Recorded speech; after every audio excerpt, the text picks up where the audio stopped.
This is CBN News.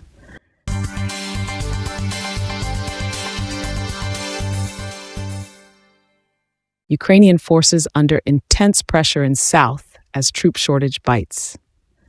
Ukrainian forces are under growing pressure in the south of the country, where less well-equipped units are vastly outnumbered by Russian brigades that have taken hundreds of square kilometers of territory in recent weeks. The Russians have advanced across open countryside in several areas of the southern region of Zaporizhzhia. One Ukrainian officer with the country's security service, SBU, told CNN on Wednesday that the situation in the region was intense. The enemy is trying to strengthen its negotiating position by attempting to capture more territory, said the officer, who goes by the call sign Bankir. The Russians were using small groups of infantry who are trying to break through by any means, by any route, to the positions that are least protected, he added.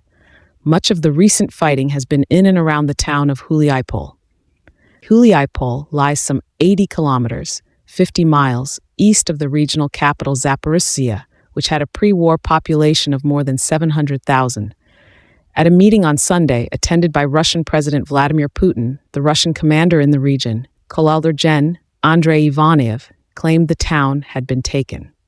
Ivanev told Putin that his forces had taken over 210 square kilometers of territory in the Dnipropetrovsk and Zaporizhzhia regions since early December, feeding the Kremlin's narrative that ultimately Russia will achieve its goal of occupying 4 regions of eastern and southern Ukraine.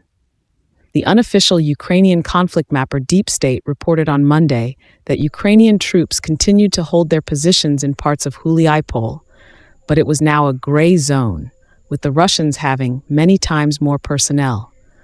The Ukrainians rely extensively on drones in areas where they are short of infantry.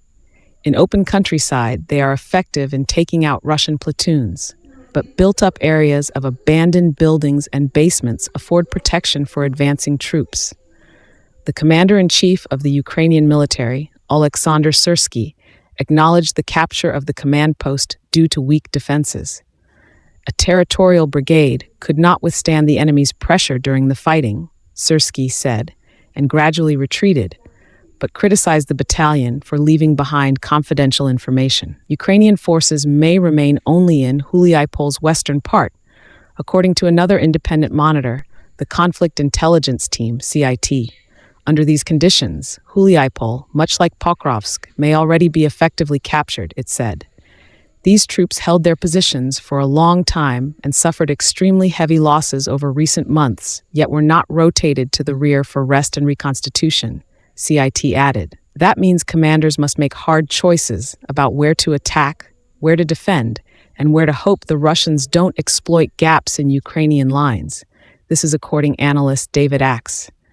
A few territorial battalions cannot be expected to hold off a Russian motor rifle brigade, especially if the territorials lack strong support from adjacent artillery and drone units, Axe noted.